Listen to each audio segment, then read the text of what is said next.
Peasant Productions presents the math of ESP. Why it works, even if you don't believe it. Okay, I'm picking on the idea of thinking for yourself. I've been picking on religion mostly because it's the base of any societal culture. And the four Bible churches have obviously done as they prophesize in Revelations. They've spread out around the planet. They dominate and control everything that they can. They use whatever means they want to. As you can see, I keep leaving this same little piece of mathematics up here. And I don't have to go very deep into the math, because unlike a scientist who can't really explain what he's saying, I can point to your world around you and show you how it's a very commonplace, everyday type of thing. Okay. Now, just as if you are born into a Christian or a Catholic or a Jewish or a Muslim or a Hindu family, they want you to be one of those religions.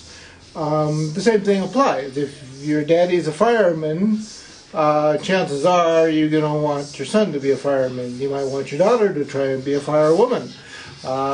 If you're a rancher, you'd like your kids to be ranchers and take over the ranch. If you're a farmer, you want them to take over the farm. If you're working construction, you want them to follow in your footsteps and build nice big houses and be in construction, work for construction, be architects even, some part correlating and relating and all of that. How you perceive your world will again be based on that whole thing. You're dealing with these absolutes, your mindset, okay? Quantum physics, okay, very simple thing. Again, I'm not going to get into this really huge, heavy mathematics of quantum physics. They like to get very, very expanded into how, terribly technically hard it is to understand that consciousness affects reality. Wow, one little statement says it all. They proved it, okay? Consciousness affects reality. In 5000 BC, there were yogis that could tell you that same thing. So, 8,000, 7,000 years later, nothing's really changed. We just, have new names and new words for it, okay? Quantum physics, okay? You want a quick overview of it without having to get too heady into it. Go and read something called Schrodinger's cat. It is the idea that if a cat is in a box, you do not know if the cat is live or dead until you actually open the box and see if the cat is live or dead. 100% real, okay? You have no way of knowing until you open it, okay?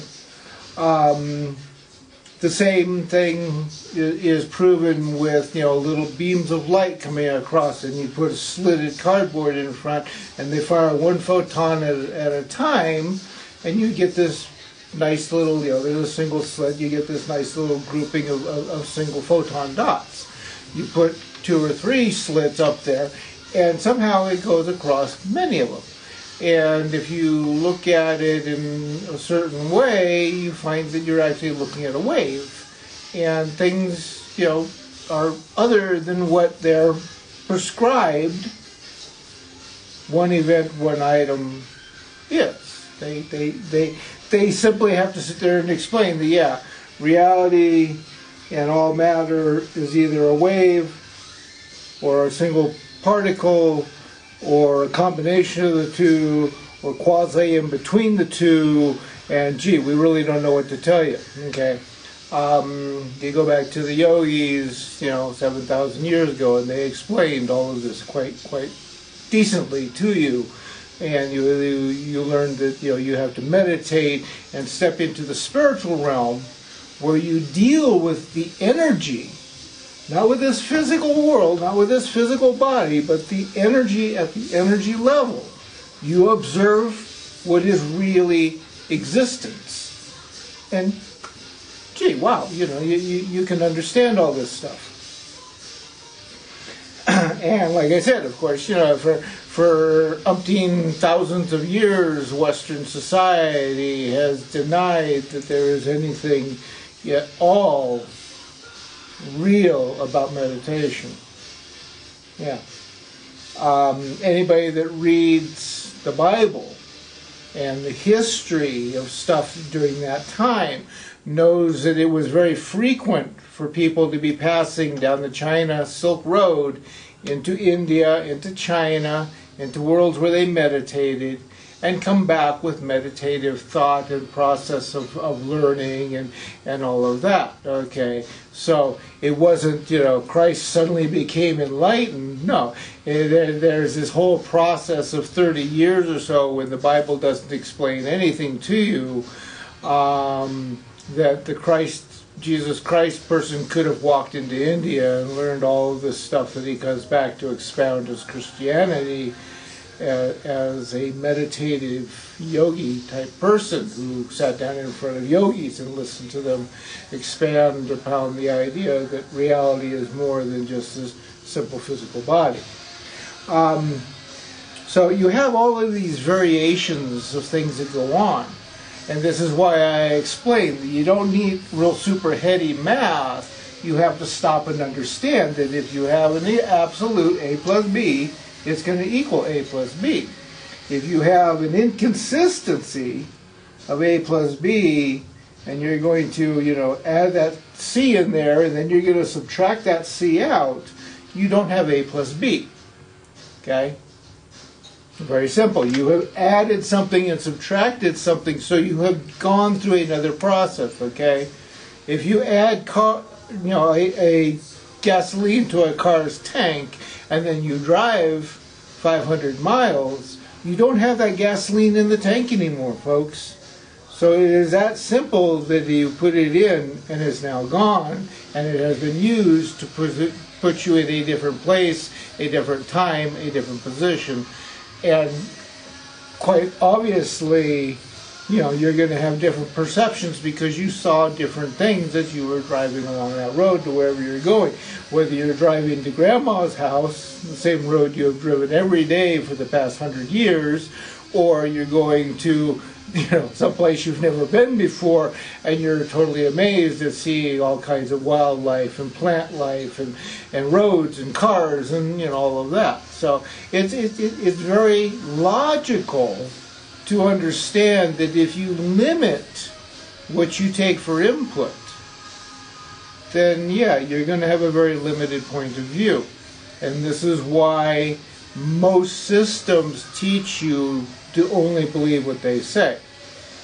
Like I said, the flat earth people, they holler and scream about how they have proof, and then 99% of their proof is photographs taken by somebody that they do not know. They don't know where it came from.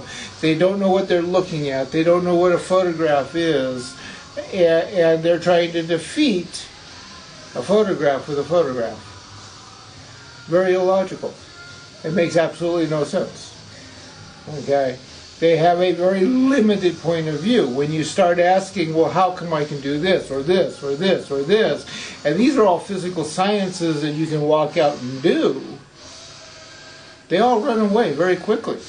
My Twitter feed is very amusing to watch these people scream that I have to go look at their photos, and I have to believe their photos.